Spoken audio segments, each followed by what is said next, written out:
نبی علیہ السلام فرمائی ایکم مال وارثه احب الیه من ماله. پتاسو کې کوم یو کس هغه دی چې هغه ته خپل مال خوښ وي، نه هغه ته د وارث مال خوښ وي د خپل مال نه، د دنه بعد چې کوم وارث سره روان دی د بچی دی اولاد دی، پتاسو کې داسې څوک شته چې د هغې وارثانو مال ورته خوښ وي د دنه وروسته چې کوم را روان دي او خپل مال ورته خوښ نه وي. قالوا یا رسول الله، نو صحابه وویل د الله رسوله ما منا احد، نشته دی په مونږ کې یو څوک الا مګر د هغه مال چې دی احب الیه من مال وارثي، هر سړي ته خپل مال خوښ وي وروسته د وارث مال هلو ګوره وراثت هلو چې کله دی مړ شي، چې کله انسان مړ شي نو د مال وارثانو ته منتقل شي. نو صحابه وویل د وارثانو مال چا ته خوښ دی؟ وارثانو مال خو به هلو وي چې هغه دی مړ شي نو بیا دی په مال څه کوي د مرګ نه پس، نو هر سړي ته خپل مال خوښ دی. نو نبی علیہ السلام ورته څه فرمایي بیا؟ وایي خپل مال هغه دی. قال نبی علیہ السلام فرمایل فإن ماله ما قدم، د هر انسان خپل مال هغه دی چې هغه وړاندې ولېږو.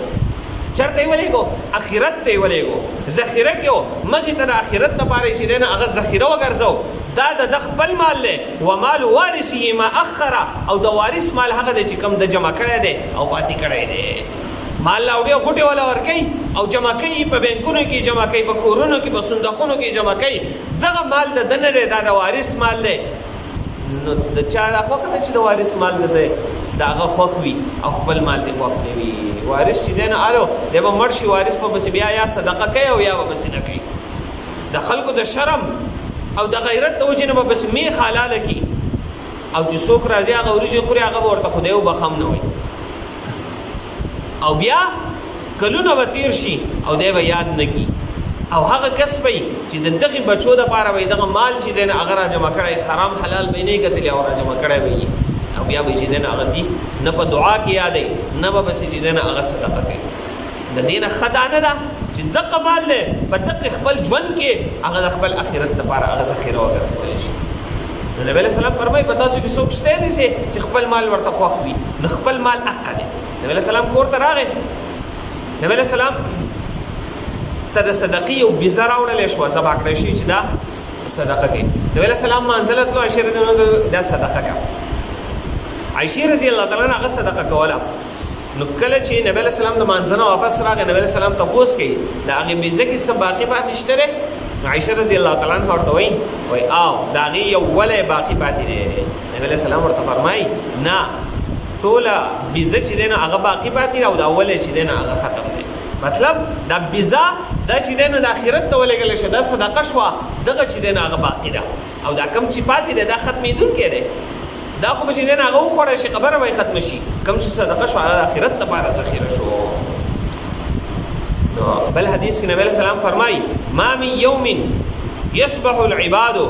داسې یو ورځ نه وي چې دا بندګان سحر کوي په هغې باندې فیه په هغې کې الا ملکان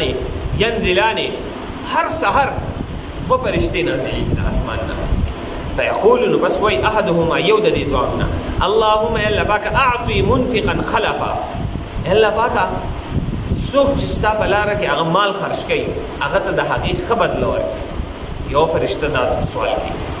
او دویمه فرشته وایي ویقول الاخر اللهم اعطي ممسکا تلفا، ای الله پاکه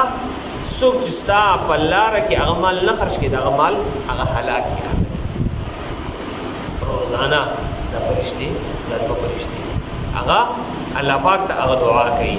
نو ولې مونږ په دغې کې جوړ نه شو چې روزانه مونږ خامخا د الله په لاره کې څه نه څه مال چې دی نو هغه صدقه کوو؟ دا صدقه نه کړو بیا به دغه وعید کې راځو کوم چې د دویمه فرشته هغه وایي الله پاک د هغې کس مال هلاک کړي څوک چې ستا په لاره کې هغه مال نه خرج کوي. نو روزانه دا دوه فرشتې هغه نازلېږي او دغه دعا چې دی نه د الله پاک کوي. بل روایت کې راځي نبی علیہ السلام فرمایي انفق، اسماء رضی الله تعالی عنها فرمایي ان اسماء رضی الله تعالی عنها فرمایي قال رسول الله صلی الله علیه وسلم، نبی علیہ السلام فرمایي انفقي خرج کوا ولا تحصي او شمیرل مکوا. مطلب ستا جیب ته پیسې راغلې او دې په مخه شمارې، اوس دې شمار کړې لږ وروسته دې شمار کړې د کېدو نه مخکې دې شمار، سهار بیا شمار کړې چې کم شوي خو نه دي په مخه یې شمارې. وایي د الله په لاره کې مال خرج کوه. زموږ استاد هغه بیا خبره کوله وې دا پیسې نه دي وې جیب ته راځي حالانکه په مدارسو کې بس تنخواه مدارسو کې 2000 2500 3000 4000 دغه تنخواهګانې جماعتونو کې هم دغه تنخواهګانې 5000 6000 8000 هغه جیب ته پیسې راځي او زه لګوم شماره مې نو که مې شمار کړې نو بیا سر ته نه رسي د کور خرچه به بیا سر ته نه رسي خو شماره مې نو راځي او لګي په الله پاک سر ته ورسي میاش پروش او بیا هم په جیب کې پیسې حالانکه د خلکو په لکاو تنخواهګانې چې کله د میاش اخیره راشي پیسې وسره نه د 20 تاریخ نه خاصه نه هغه زه پیسې راځي او لګوم د میاشتې په اخیره کې هم ډېر روپۍ پرتې په جیب کې شماره مې نه چې څوک دي نو نبی علیه السلام فرمایي انفقي ولا تحصي خرج کوه د الله په لاره کې خرج کوه یوازې دا نه چې غریبانان ګوره حدیث کې راځي د ټولو نه غوره صدقه هغه دا ده چې په خپل بال بچ په اهل و عیال باندې هغه ته خرج کړي دا نه چې د ځان دې شوم پړق استاد جوړ کړی دی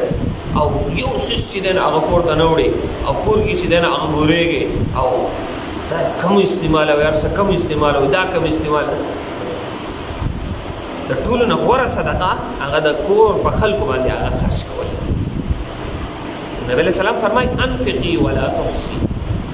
خرج کوه یعنی غریبانان له هم ورکوه کور په خلکو باندې هم خرج کوه شمېرل مه کوه چې بس کمې شوې 1000 روپۍ دې را سره 1500 مې ته خرج کړه 1500 به مخه شماري دا خو کمې شوې فیحصي الله علیک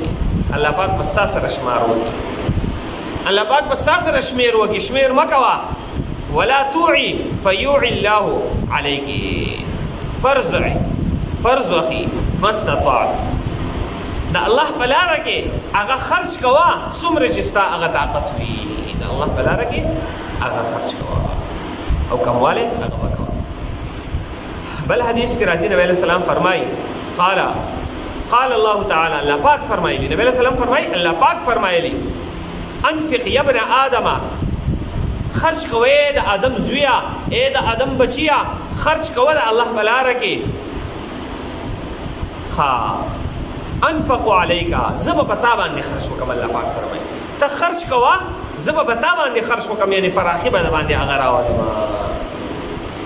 نو سخی سره د الله پاک ته بخیل سره د الله پاک ته